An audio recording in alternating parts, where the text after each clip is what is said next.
کسی جائز کام مثلاً کاروبار، نقشہ یا بل پاس کروانا وغیرہ کے لیے رشوت دینا جائز ہے یا نہیں؟ دیکھیں، رشوت لینا تو ہر قیمت پہ ناجائز ہے، لیکن اگر آپ کا جائز حق بھی نہیں مل رہا رشوت دیے بغیر تو پھر رشوت دینے کا گناہ نہیں ہوگا، صرف لینے والے کو گناہ ہوگا، دینے والے کو گناہ نہیں ہوگا۔ رشوت دینے والے کو گناہ اس وقت ہوگا جب آپ کا حق بنتا نہیں ہے اور آپ پھر بھی وصول کر رہے ہو، لیکن بنتا ہے آپ کا حق اور اس پہ بھی ڈنڈی ماری جا رہی ہے تو پھر ظاہر ہے جو لے رہا ہے وہ گناہ گار ہے۔ دینے والا تو کسی کا حق دبانے کے لیے نہیں دے رہا، بلکہ وہ تو سامنے والا کا جو اس پہ ظلم کر رہا ہے اس میں مظلومیت سے بچانے کے لیے اپنے آپ کو یہ کر رہا ہے، تو ایسے موقع پہ رشوت دینے کا گناہ انشاءاللہ نہیں ہوگا، صرف لینے والے کو گناہ ہوگا۔ بعض دفعہ ایسے ہوتا ہے گورنمنٹ کے اداروں میں آپ کا کام اٹکتا ہے، آپ کا حق ہے لیکن وہ متعلقہ آفیسر آپ کا حق نہیں دے رہا ہوتا آپ کو، تو پھر مجبوراً آپ کو رشوت دینی پڑتی ہے، وہ اس کے بغیر کرتے ہی نہیں کام، تو پھر ایسی صورت میں انشاءاللہ آپ گناہ گار نہیں ہوں گے۔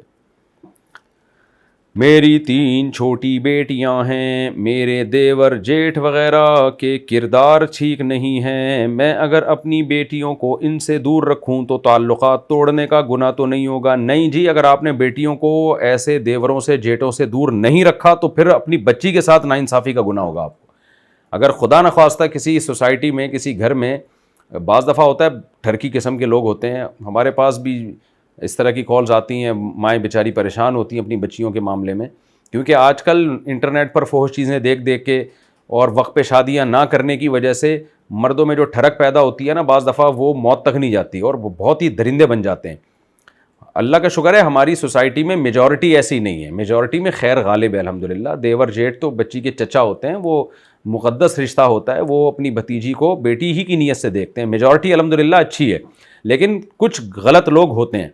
تو اگر ماں کو یہ خیال ہے کہ دیور اور جیٹھ کی آنکھیں نظریں ٹھیک نہیں ہیں تو فوراً دور کر دے، کیونکہ اس کے بہت سنگین نتائج نکلتے ہیں۔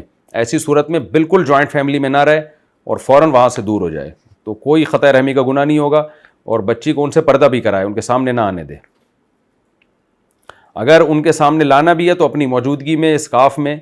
اور ویسے بھی دیکھیں، جب لڑکیاں بھتیجی بھانجیاں تھوڑی جوان ہو جاتی ہیں، بیٹی بھی جوان ہو جاتی ہے، تو پھر حیا کا بھی ایک تقاضا ہے کہ پھر ان کو گلے لگانا یا ان کے جو ہے نا اس طرح سے ان کے سے باڈی کے ساتھ چپک کے بیٹھنا، یہ غیرت کے بھی اور شرم و حیا کے بھی خلاف ہے۔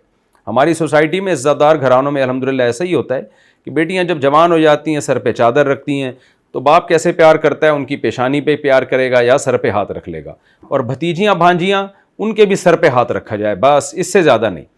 سسر نے بہو کو پیار کرنا ہے تو بہو کے صرف سر پہ ہاتھ رکھے، اس سے زیادہ قریب جانے کی اجازت نہیں ہے۔ گلے مل رہے ہوتے ہیں بالکل ایسے عید بقرعید پہ، یا کوئی سفر سے آ رہا ہے تو چپک چپک کے گلے مل رہے ہوتے ہیں، بےہودگی ہے، بے شرمی کی بات ہے، کوئی خاندانی ہونے کی علامت نہیں ہے یہ۔ اور آج کل کزنوں کے ساتھ بھی لوگوں نے ہاتھ ملانا شروع کر دیے ہیں۔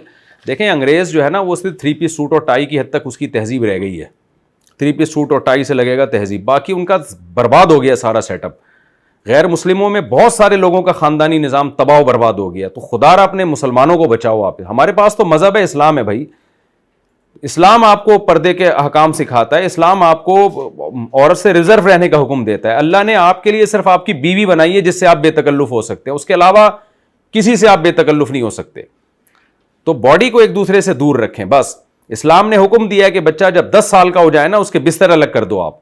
کزنوں کو بھی کزنوں کے ساتھ چپک کے سونے کی اجازت نہیں ہے ایک ہی بستر پہ، تو کزن بھی ایک دوسرے سے الگ رہیں گے، چاہے میل ہو چاہے فیمیل ہو۔ فیمیل کا تو سوال ہی پیدا نہیں ہوتا، میل بھی ایک دوسرے دور رہیں گے۔ صرف بیٹا باپ کے ساتھ اور بچی ماں کے ساتھ سو سکتی ہے، بہن بھائی نہیں سو سکتے ایک بستر پہ، کزن ایک بستر پہ نہیں سو سکتے۔ تو یہ اللہ رسول کی تعلیمات ہیں، ان کو فالو کریں۔ انگریزوں کے پاس، غیر مسلموں کے پاس کوئی تعلیمات ہی نہیں ہے نا، گائیڈنس ہی نہیں ہے، تو وہ تو جو چاہیں کرتے رہیں، ان کو چھوڑ دیں، اللہ ان سے حساب لے لے گا قیامت کے دن۔ آپ کلمہ پڑھنے والے ہو بھائی، آپ قرآن کو مانتے ہو، آپ پیغمبر صلی اللہ علیہ وسلم کو پیغمبر مانتے ہو، تو آپ کو ان کی بات کو ماننا پڑے گا۔ حدیث میں آتا ہے بچہ جب 10 سال کا ہو جائے اس کے بستروں کو الگ کر دو۔ اس زمانے میں تو 10 سال سے پہلے ہی الگ کر دینا چاہیے۔ تو یہ تو خیر القرون کی بات کی ہے نبی صلی اللہ علیہ وسلم نے۔ تو اس لیے کزنوں سے بچوں کی حفاظت کریں، اور خاص طور پہ بیٹیاں جوان ہونے لگیں، چچا تایا بہت مقدس رشتے ہیں، لیکن یہ مقدس کا مطلب یہ نہیں ہے کہ وہ گلے مل رہے ہیں ان سے اور گال پہ پیار کر رہے ہیں، یہ بے شرمی بے حیائی کی بات ہے۔ بس سر پہ ہاتھ، بس اس سے زیادہ نہیں۔ اور غیرت مند لوگوں کے ہاں، خاندانی لوگوں کے ہاں اسی طرح ہی ہوتا ہے۔ آج کل تہذیب کی ڈیفینیشن ہی چینج کر دی ہے. تہذیب بس 3 پیس سوٹ اور ٹائی کا نام ہے. جس کا لباس اچھا ہے وہ مہذب ہے, باقی جو مرضی کرتا پھر رہا ہو وہ. تو ایک صاحب نے مجھے بتایا, بڑے ہینڈسم اسمارٹ سے ہیں, وہ شادی شدہ ہیں, کہتے ہیں میں اپنی بیگم کے ساتھ کسی محفل میں جاتا ہوں اور خاندان کی بات کر رہے تھے وہ, خاندان میں جاتا ہوں تو خاندان کی شادی شدہ عورتیں لائن مارنا شروع کر دیتی ہیں. تو ذرا ہینڈسم ہے, خوبصورت آدمی ہے, شادی شدہ عورتوں کا یہ حال ہو رہا ہے یار, کہ دیکھ رہی ہیں وہ اپنی وائف کے ساتھ آیا ہے, اس کی بچیاں بھی ہیں, آپ اس کا گھر خراب کر رہی ہو. وہ تو نیک آدمی تھا, مجھ سے رابطہ کر لیا, میں نے کہا یہ بے غیرت قسم کی عورتیں ہیں تو ان سے دور رہو, تمہارا گھر تباہ کریں گی, اور یہ جوانی کے تھوڑی دیر کے چسکے ہیں, مزے ہیں, اس کے بعد تم اپنی اولاد کی نظروں میں بھی گر جاؤ گے, بیوی کی نظروں میں بھی گر جاؤ گے, اور پھر فیوچر اچھا نہیں ہوگا. ٹھرکی لوگ جتنے بھی ہیں, چاہے مرد و عورت, وہ اپنا خاندان اپنے ہاتھوں تباہ کرتے ہیں. تو عورت اور مرد کا اعتماد بیسک اسی چیز پر تو ہے کہ عورت کو یہ اطمینان ہو میرا مرد حرام کی طرف نہیں جائے گا, مرد کو اطمینان ہوتا ہے میری بیوی ناجائز کی طرف نہیں جائے گی. ان لبرل لوگوں میں یہ اعتماد ختم ہو گیا ہے, تو ان کا سکون برباد ہو گیا.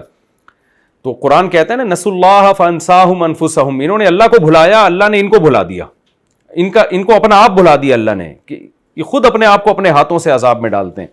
تو اس لیے آپ اپنی بچیوں کو دور رکھیں آپ, اور کسی کو غصہ آتا ہے تو آنے دیں.